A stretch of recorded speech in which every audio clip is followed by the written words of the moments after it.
Bismillahirrahmanirrahim. Assalamualaikum warahmatullahi wabarakatuh.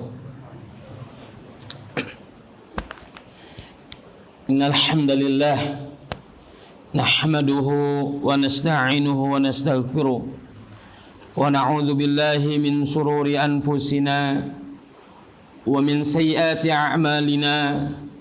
May yahdihillahu fala mudilla lahu wa may yudlil fala hadiya lahu. Asyhadu an la ilaha illallah wahdahu la syarika lahu wa asyhadu anna Muhammadan abduhu wa rasuluh. Allahumma shalli wa sallim wa barik ala nabiyyina Muhammadin wa ala alihi wa ashabihi wa man tabi'ahum bi ihsani ila yaumiddin. Amma ba'd. Allahumma salli wa sallim Allahumma alimna ma yanfa'una wa anfa'na bima 'allamtana wa zidna ilma. Allahumma inna na'udzu bika min ilmin la yanfa' wa min nafsin la tashba' wa min qalbin la yakhsha' wa min da'watin la yustajabu laha. Allahumma amin ya rabbal alamin. Jamaah kaum muslimin rahimani rahimakumullah. Kita bersyukur kepada Allah Subhanahu wa taala atas segala nikmat karunia yang Allah tabaraka wa taala telah anugerahkan kepada kita semuanya. Salawat serta salam semoga Allah azza wa jalla curahkan kepada nabi kita yang mulia Muhammad sallallahu alaihi wasallam, kepada keluarga beliau, sahabat beliau, dan kepada umatnya yang senantiasa istiqamah menjalankan sunnah-sunnah beliau hingga yaumil qiyamah. Jamaah rahimani rahimakumullah, setiap ibadah yang Allah tabaraka wa ta'ala perintahkan kepada hamba-hambanya pada umumnya di dalamnya terdapat kemaslahatan untuk kita selaku hamba-hambanya. Hal ini dijelaskan oleh Allah tabaraka wa ta'ala. Allah tabaraka wa ta'ala menjelaskan setiap apa yang Allah ta'ala dan Rasulnya seru kepada manusia, dan seruan yang ada di dalamnya itu terdapat kemaslahatan buat kehidupan manusia tersebut.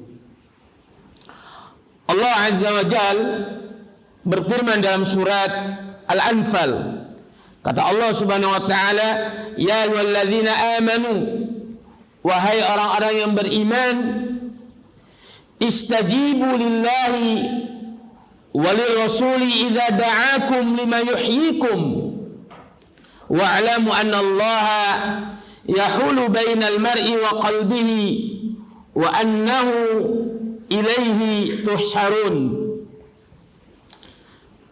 Kata Allah subhanahu wa ta'ala, wahai orang-orang beriman, penuhilah, jawablah seruan Allah dan seruan Rasulnya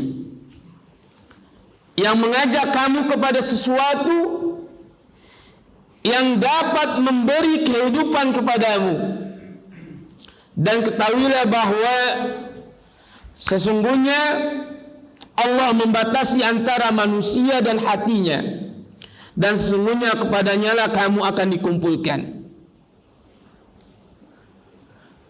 Imam Ibnu Katsir rahimahullah ta'ala, beliau membawakan perkataan Imam Bukhari.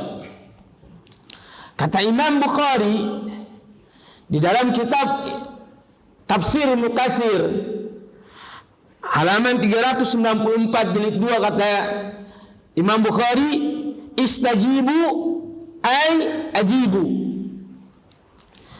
Yang dimaksud dengan istajibu, penuhilah, maknanya adalah ajibu, yaitu jawablah atau penuhilah.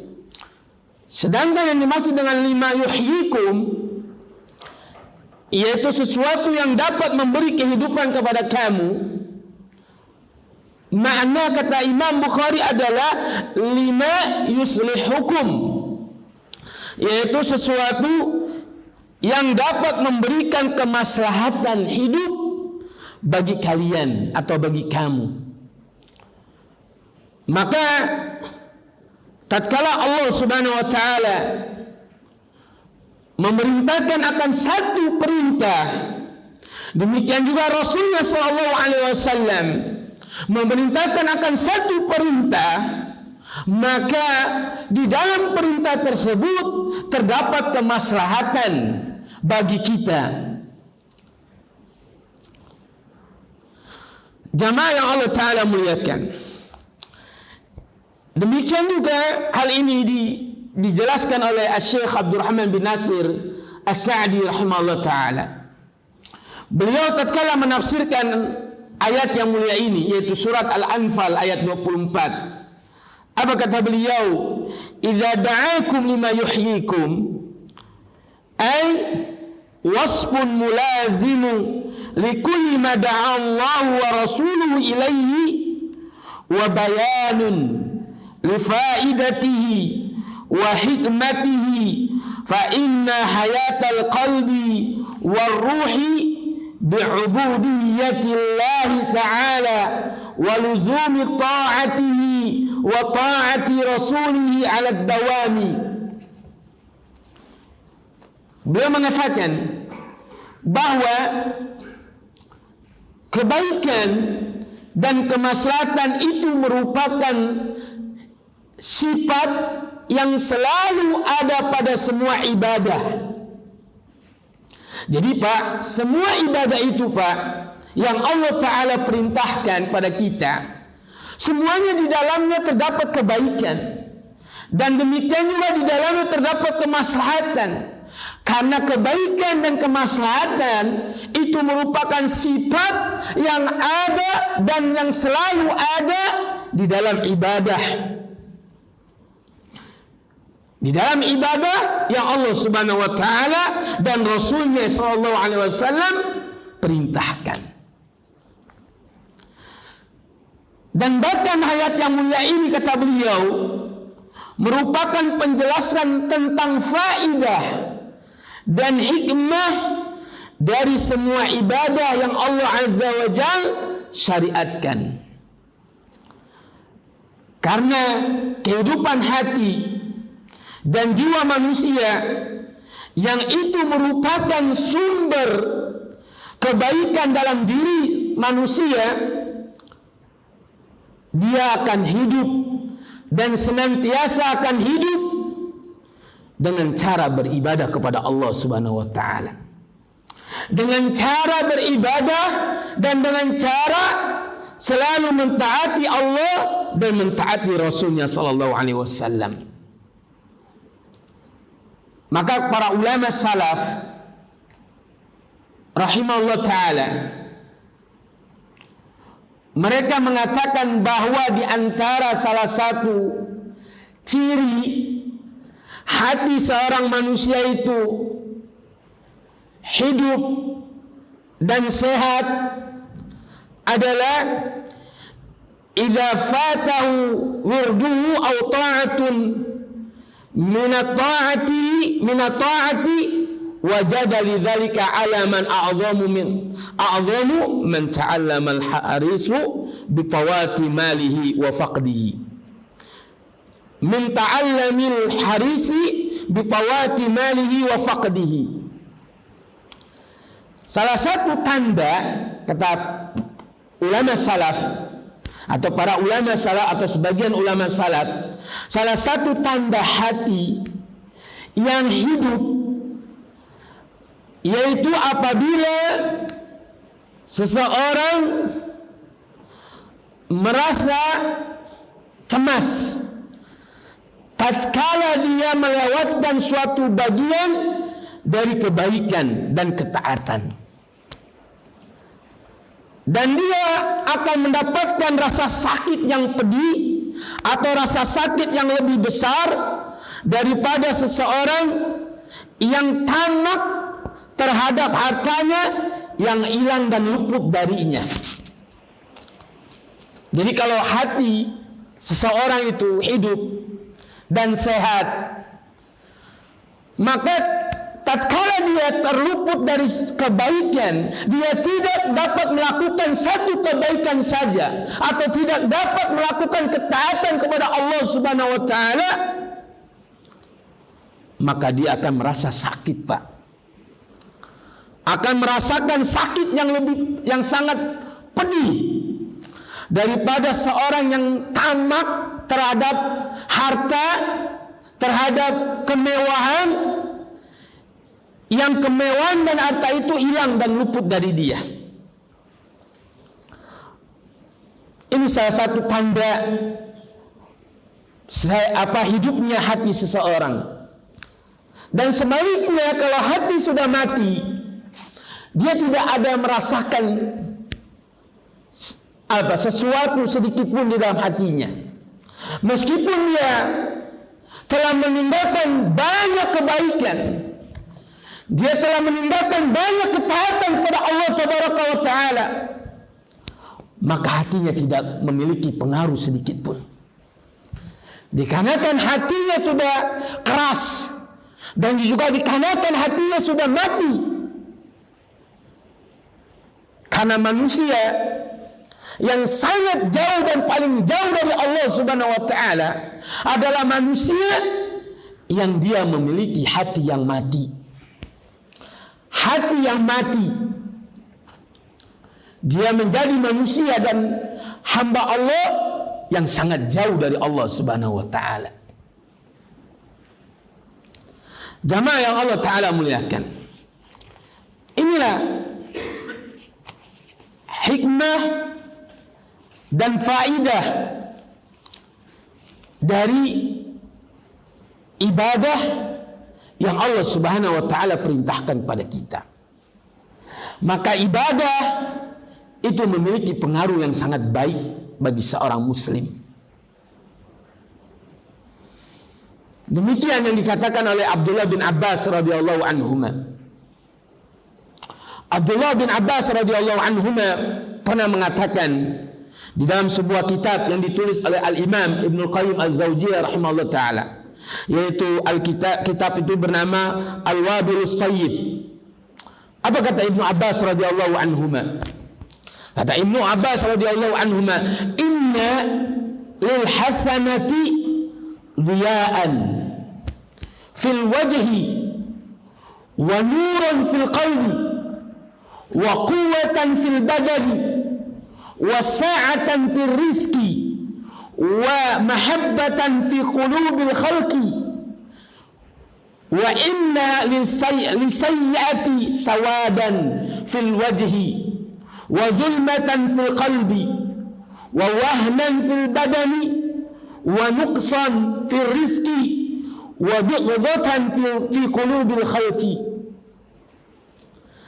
Kata Ibnu Abbas radhiyallahu anhu, Pak, sesungguhnya amal kebaikan, ibadah yang Allah Subhanahu wa Ta'ala perintahkan pada kita, demikian juga Rasulullah SAW perintahkan pada kita, itu memiliki pengaruh yang sangat baik, memiliki pengaruh yang sangat baik bagi seorang muslim, bagi seorang muslimah.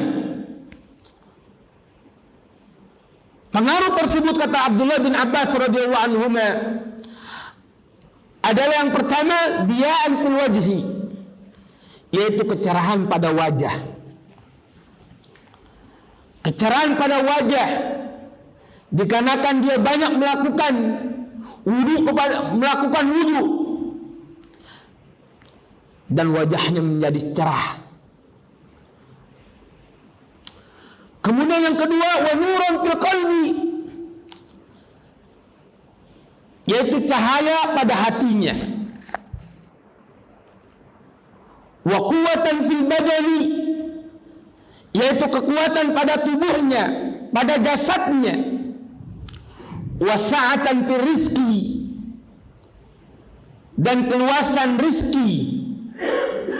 wa mahabbatan fi qulubil khalqi, dan kecintaan pada semua manusia.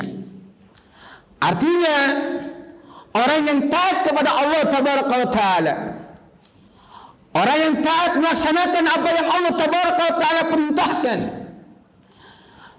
dia akan mendapatkan kecintaan dari seluruh manusia. Manusia akan mencintai dia dikarenakan ibadah dan kebaikan dan kebajikan yang dia lakukan. Maka dia akan menjadi manusia yang dicintai oleh manusia yang lainnya. Dan sebaliknya, kemaksiatan, kedurhakaan yang dilakukan oleh seorang hamba itu pun memiliki pengaruh, Pak. Akan tetapi pengaruh yang timbul dari kemaksiatan adalah pengaruh yang sangat buruk, yang sangat jelek. Apa pengaruhnya? Kata Abdullah bin Abbas radhiyallahu anhu, pengaruh dari kemaksiatan yang timbul, yang pertama ada sawadan fil wajhi, yaitu kesuraman pada wajah. Wajahnya menjadi suram, gak enak dipandang, gak enak dilihat. Kemudian yang kedua, kata beliau, wa zulmatan fil qalbi, kegelapan pada hati. Hatinya menjadi gelap karena tidak disinari dengan ketaatan dan ketakwaan kepada Allah tabaraka wa taala. Bahkan sebaliknya, hati itu ditutup dengan kegelapan maksiatan dan kedurhakaan. Dan bahkan salah satu di antara akibat dari perbuatan dosa yaitu menutupi hati. Karena noda-noda dosa itulah yang dapat menutupi hati, sehingga hati itu menjadi gelap. Bahkan hati itu menjadi mati.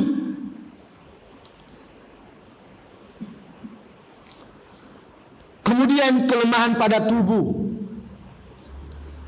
dan kekurangan pada rizki. Dia akan sulit dalam hidupnya. Dia akan sulit untuk memperoleh rizki.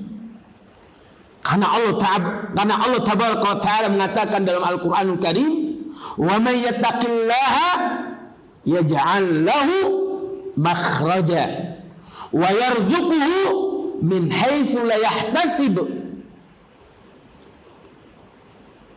Barang siapa yang bertakwa kepada Allah, maka Allah subhanahu wa ta'ala akan memberikan jalan keluar bagi setiap permasalahan yang dia miliki.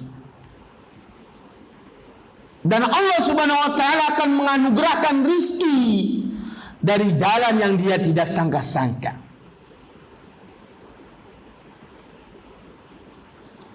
Kemudian yang terakhir, yang timbul dari pengaruh kemaksiatan adalah kebencian pada hati manusia. Manusia ini akan menjadi benci, Pak. Kalau dia melihat suatu kemaksiatan yang dia lakukan, manusia ini akan menjadi benci, akan tidak suka dan menjauhkan, atau akan menjauhi orang tersebut. Jamaah yang Allah tabaraka wa ta'ala muliakan, salah satu ibadah yang di dalamnya terdapat pengaruh yang sangat baik bagi kita dan di dalamnya memiliki buah yang sangat manis adalah ibadah syukur. Dan syukur dari segi hakikat dan kaifiat kita sudah membahasnya. Dan para ulama sepakat bahwa syukur merupakan bagian dari ibadah yang Allah tabaraka wa ta'ala perintahkan. Sebagaimana salah satu di dalam ayat Al-Qur'anul Karim dalam surah Al-Baqarah, Allah Tabaraka wa Ta'ala mengatakan, "Fazkuruni azkurkum washkuruli wa la takfurun." Dalam surat Al-Baqarah ayat 152 kata Allah Tabaraka wa Ta'ala, "Ingatlah kepadaku, maka aku akan selalu mengingat kalian. Bersyukurlah kepadaku dan janganlah kalian kufur."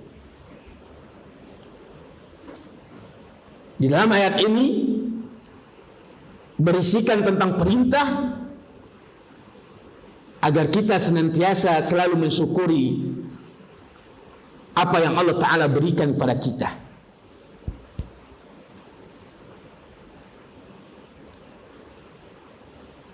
Dan syukur banyak di dalamnya keutamaan. Keutamaan yang sangat besar adalah bahwa syukur salah satu penyebab ditambahkannya nikmat Allah Subhanahu wa Ta'ala yang lainnya, atau salah satu penyebab datangnya tambahan nikmat dari Allah Tabaraka wa Ta'ala. Allah Subhanahu wa Ta'ala di dalam surat Ibrahim ayat 7, Allah Tabaraka wa Ta'ala berfirman, kata Allah Tabaraka wa Ta'ala, "Wa idh ta'adna rabbukum la in syakartum la azidannakum wa la in kafartum inna 'adzabi lasyadid." Dan ingatlah tatkala Rabb kalian memaklumkan, mengumandangkan, memberitahukan, jika kalian bersyukur, sungguh aku akan tambahkan kepada kalian nikmat yang lainnya. Dan sebaliknya, kalian jika kufur, ingkar terhadap nikmatku, di dalam ayat ini Allah Tabaraka wa Ta'ala mengancam dengan ancaman, "Inna azabi lasyadid." Sesungguhnya azabku sangatlah pedih. Di dalam ayat yang mulia ini mengandung dua hal. Yang pertama, mengandung al-wa'ad, janji Allah Subhanahu wa Ta'ala. Allah menjanjikan bagi setiap hambanya yang senantiasa dia selalu bersyukur atas segala nikmat yang Allah Ta'ala anugerahkan padanya. Dan yang kedua, di dalam ayat ini mengandung al-wa'id, ancaman yang sangat berat. Ancaman yang sangat berat. Allah Tabaraka wa Ta'ala mengancam dengan ancaman azab yang sangat pedih.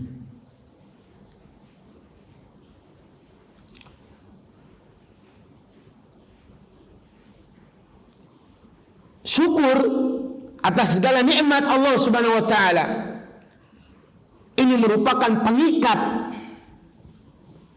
nikmat dan bahkan merupakan penyebab bertambahnya nikmat yang lain. Oleh karena itu Ali bin Abi Thalib radhiyallahu anhu pernah berkata, kata Ali bin Abi Thalib radhiyallahu anhu, "Inna ni'mata mausulatun bisyukri wa syukru yata'allaqu bil mazidi wa huma maqrunani fi qarnin falan yanqati'a al mazidi min Allah hatta yanqati'a asyukru min al abdi." Kata Ali bin Abi Thalib radhiyallahu anhu, sesungguhnya nikmat itu berhubungan dengan rasa syukur, berhubungan dengan syukur, dan syukur itu berkaitan erat dengan tambahan nikmat.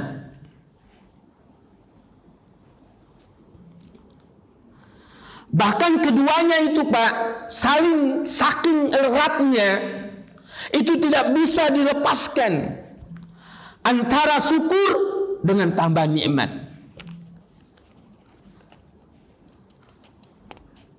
Itu tidak bisa dilepaskan karena memiliki kaitan yang sangat erat.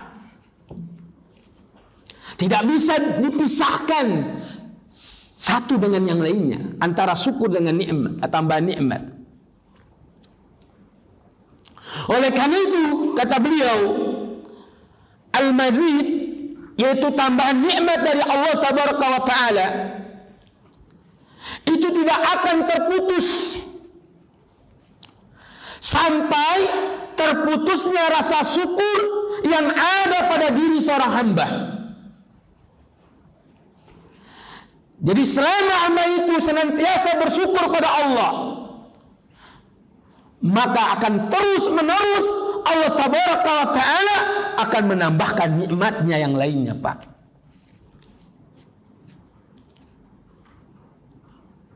Akan tetapi apabila syukur itu terputus, hamba itu sudah menjadi hamba yang kufur akan nikmat Allah, maka Allah Ta'ala akan mencabut nikmatnya, Pak, dari diri hamba itu.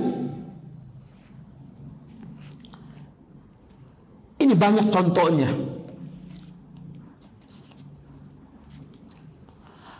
Maka Imam Ibnu Qayyim Az-Zawjiyah rahimahullah ta'ala, beliau menjelaskan bahwa di antara salah satu penyebab atau akibat dari perbuatan dosa dan maksiat adalah akan dihilangkan nikmat, akan dicabut nikmat dari hamba tersebut. Beliau yaitu Ibnu Qayyim Az-Zawjiyah rahimahullah ta'ala berkata di dalam kitab Ad-Da' wa Ad-Dawa. Apa kata beliau? Beliau mengatakan, wa min uqubati dzunub, dan di antara akibat-akibat yang muncul dari perbuatan dosa maksiat, anna tuzilu ni'ama, yaitu menghilangkan nikmat, diangkatnya nikmat, wa tahulul niqama, dan datangnya bencana, datangnya azab. Famazalat anil abdi ni'matun illa bidzambin, maka tidaklah satu nikmat yang ada pada diri seorang hamba itu dicabut oleh Allah tabaraka wa ta'ala, diangkat oleh Allah tabaraka wa ta'ala, illa bidzambin, melainkan karena dosa, melainkan karena maksiat, kedurhakaan yang dia lakukan.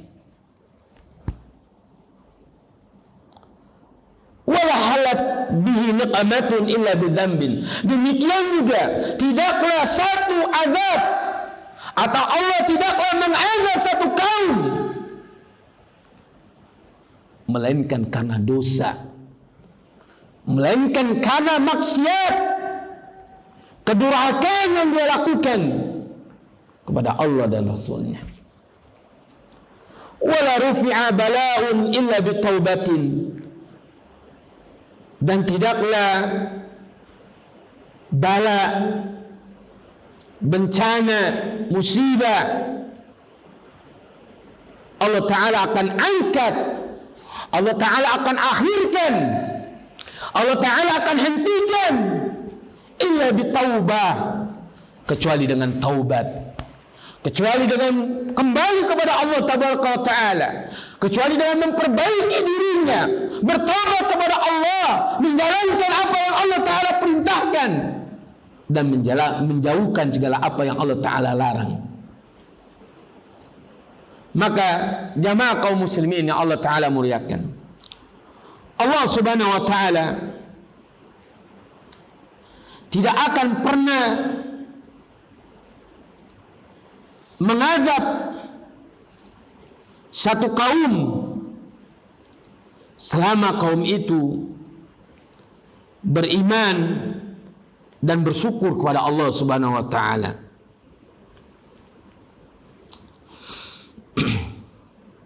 Sebagaimana Allah Ta'ala berfirman dalam surat An-Nisa, apa kata Allah Subhanahu wa Ta'ala? "Wa ma yaf'alu Allahu bi'adzabikum in syakartum wa amantum wa kana Allahu syakiran 'alima."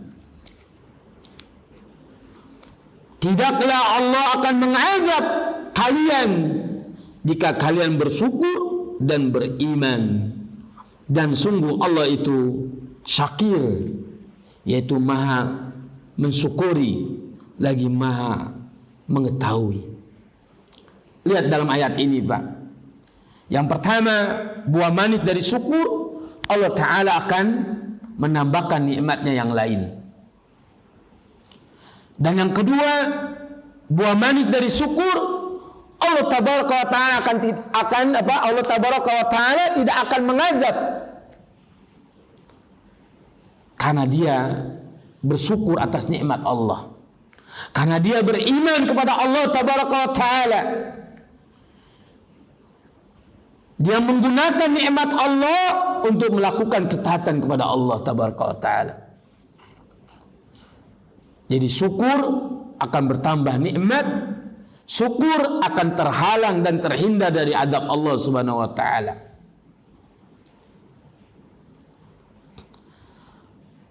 Banyak di dalam contoh yang Allah Ta'ala contohkan.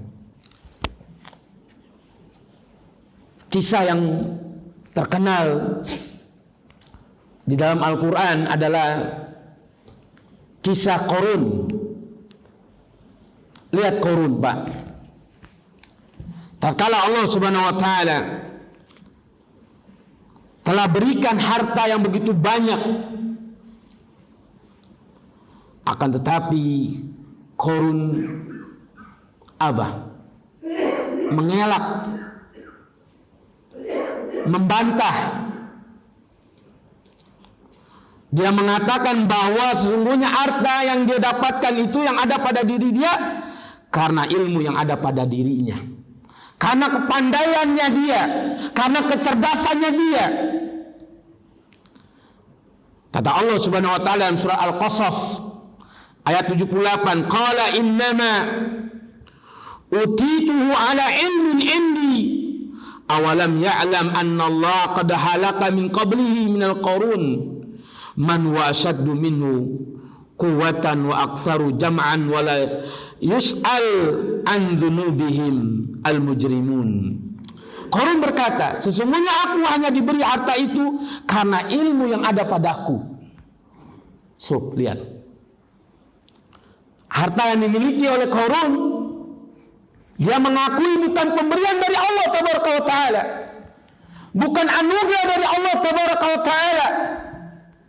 Akan tetapi harta itu datang dikarenakan ilmu dia, dikarenakan kecerdasannya.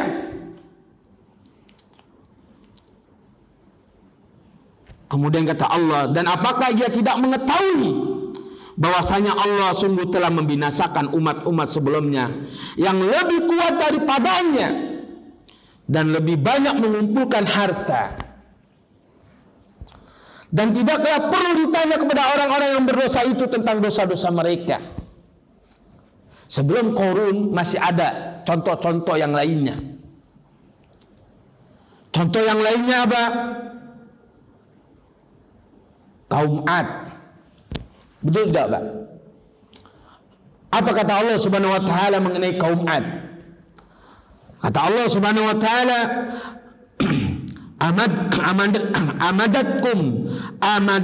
amaddakum bin afan bismillah.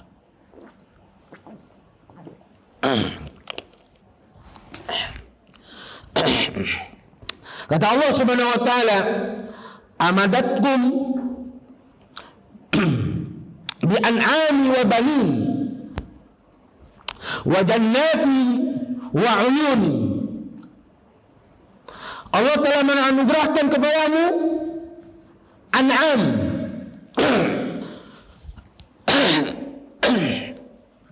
ya Allah ya Rabb, astagfirullah. Allah telah menganugerahkan kepadamu binatang-binatang ternak, wa banin dan anak-anak, wa jannatin wa uyun dan kebun-kebun dan mata air. Ini yang diberikan oleh kaum Ad dari Allah Subhanahu wa taala. Akan tetapi kaum Ad mendurhakai itu semuanya.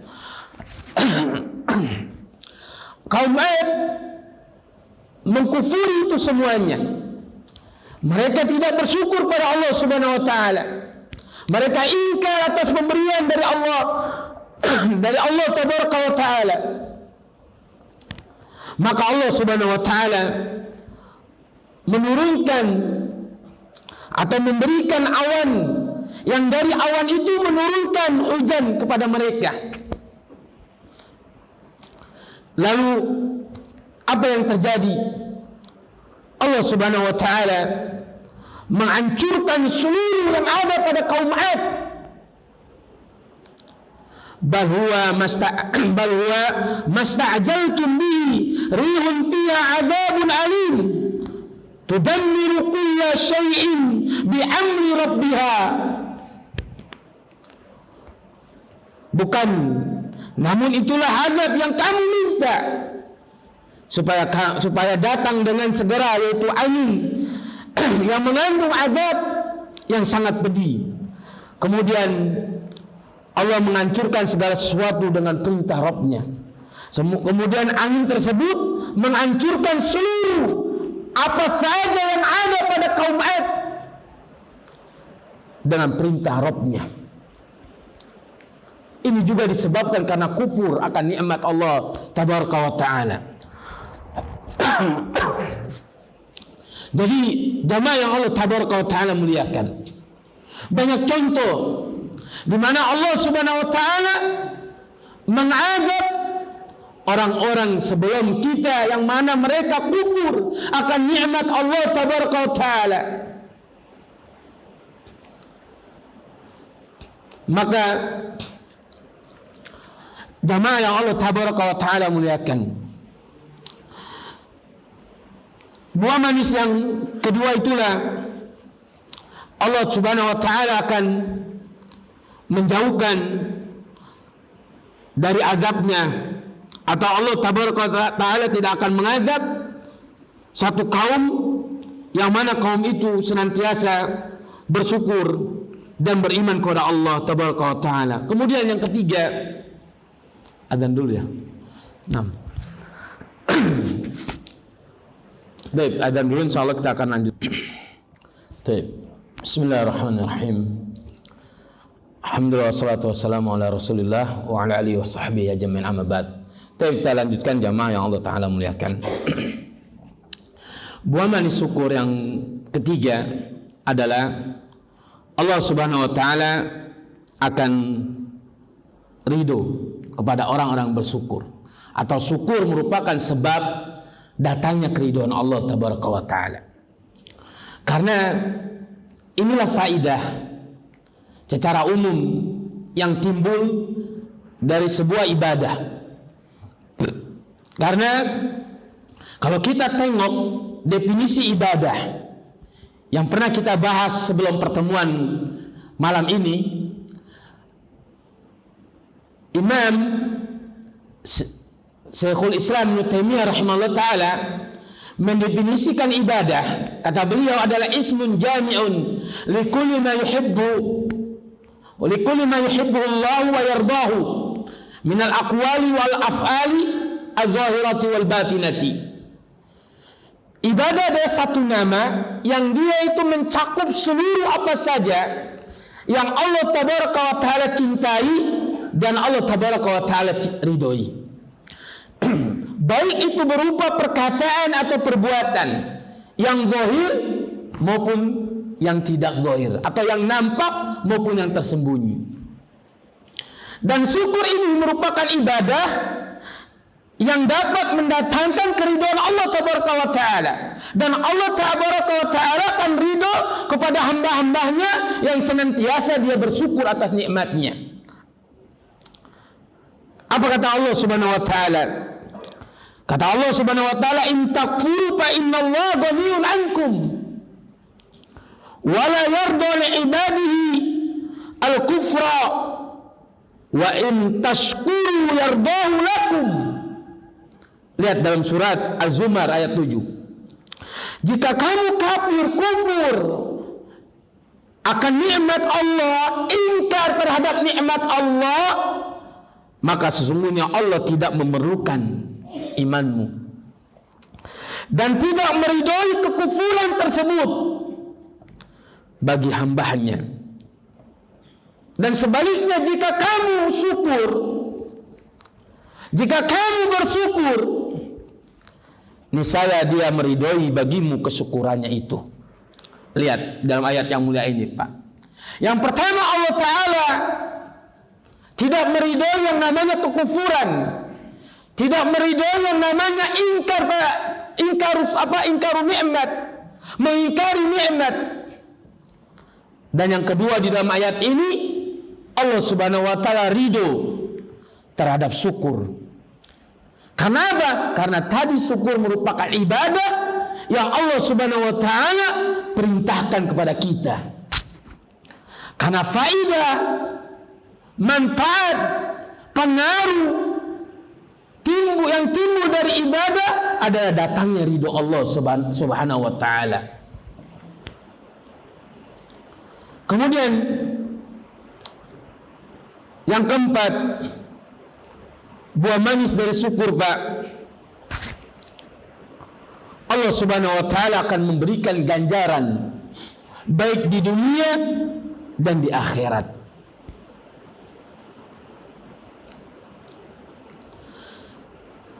Di dunia dia akan mendapatkan keluasan rezeki, mendapatkan kemudahan, mendapatkan jalan keluar dari permasalahan yang dia miliki, mendapatkan ketenangan hati, ketenangan jiwa. Karena orang yang bersyukur merupakan salah satu ciri dari orang-orang yang selalu qanaah, merasa cukup apa yang Allah Ta'ala berikan kepadanya. Ketika orang itu syukur, kemudian muncul sifat qanaah, maka Allah Ta'ala akan berikan kecukupan. Allah Subhanahu wa ta'ala akan berikan tambahan perluasan rezeki. Itu di dunia yang dia dapatkan, Pak.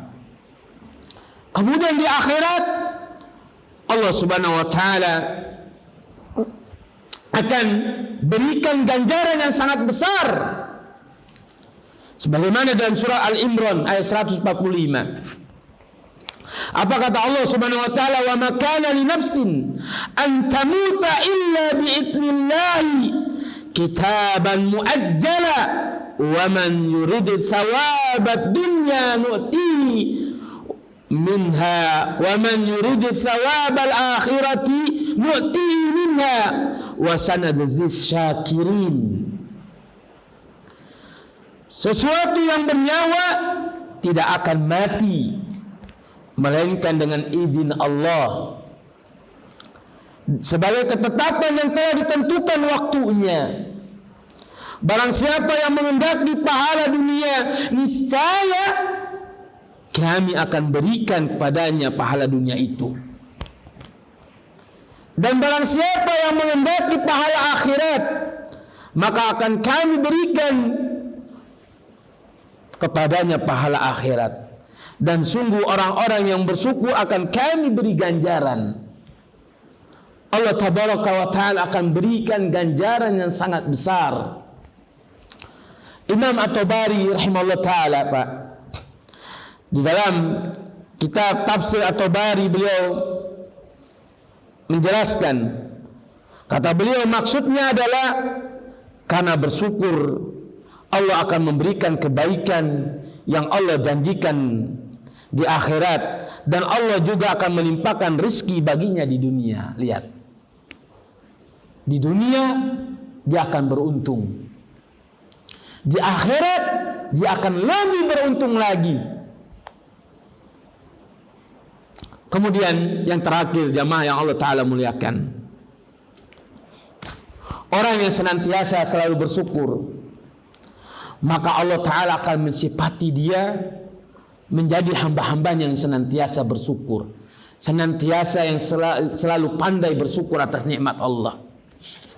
Karena syukur merupakan salah satu sifat yang ada pada diri seorang mukmin. Seorang mukmin memiliki sifat syukur bila diberi nikmat dan bersabar jika diberi kecobaan, dan bahkan syukur atas nikmat, sabar atas musibah, istighfar atas dosa. Para ulama mengatakan ketiga ini merupakan unwan sa'adah, ciri dan tanda kebahagiaan.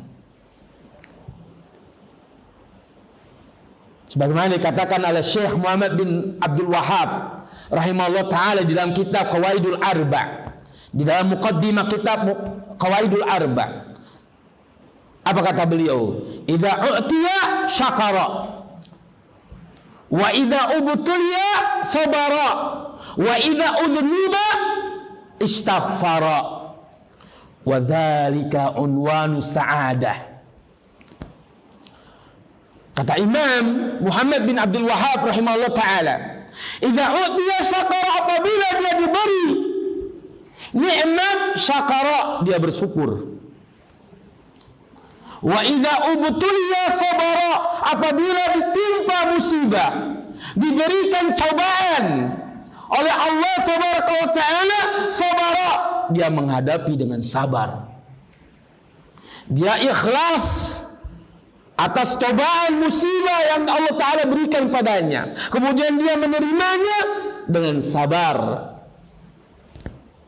Wa idza udhniba istaghfara, apabila dia telah melakukan dosa. Idza adznaba istaghfara, apabila dia melakukan kedurhakaan, melakukan dosa, istaghfara, dia segera memohon ampun, dia segera bertaubat kepada Allah, dia segera meminta ampun, istighfar kepada Allah, tanpa dia menunda-nunda,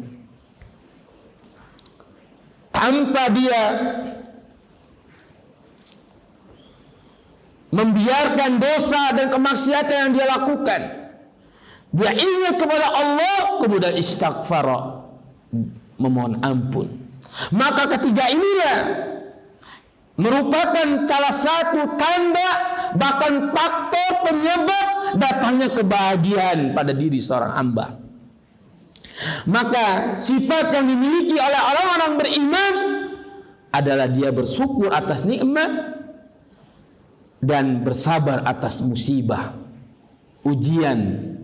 Sebagaimana di dalam hadis yang diriwayatkan oleh Imam Muslim, apa kata Nabi SAW? Ajaban li amril mu'min, seorang mukmin itu sungguh menakjubkan. Kenapa?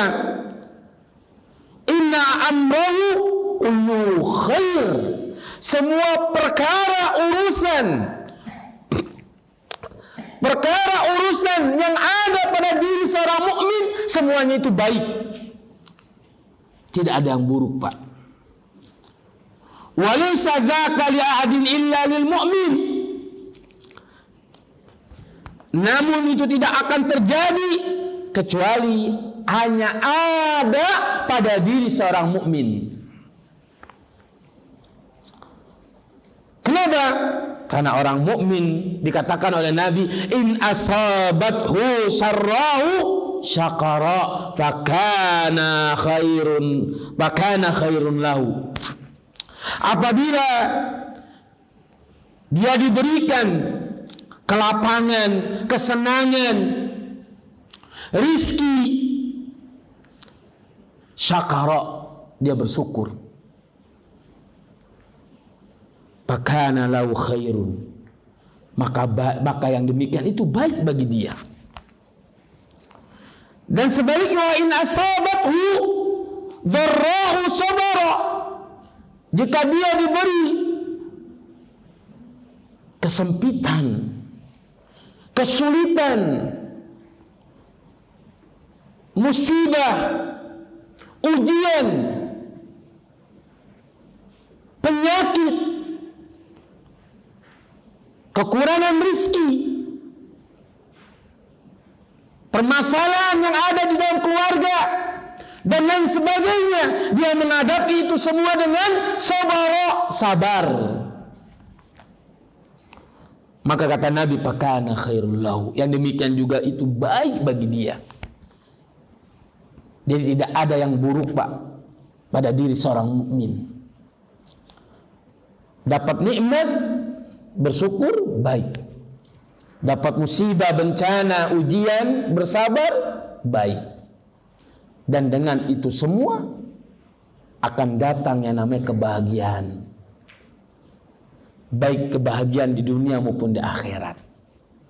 Inilah 5 buah manis yang timbul atau yang muncul dari ibadah syukur pada Allah Subhanahu wa taala. Dan tadi secara umum ibadah itu merupakan kebaikan dan kemaslahatan bagi kita semuanya. Apa yang Allah Subhanahu wa taala perintahkan kepada kita, melainkan itu di dalamnya murni semuanya adalah kemaslahatan. Dan sebaliknya segala apa saja yang dilarang oleh Allah Tabaraka wa taala itu di dalamnya murni kemudorotan dan mafsadah. Sebagaimana di dalam kaidah fikih dikatakan, asy-syari'u la ya'muru illa bima mashalutu khalisatun aw rajihatun wa la yanha illa amma mafsadatuhu khalisatun aw rajihatun. Allah Subhanahu wa taala, pemilik syariat ini, dan Rasul sallallahu alaihi wasallam tidaklah memerintahkan akan satu perintah,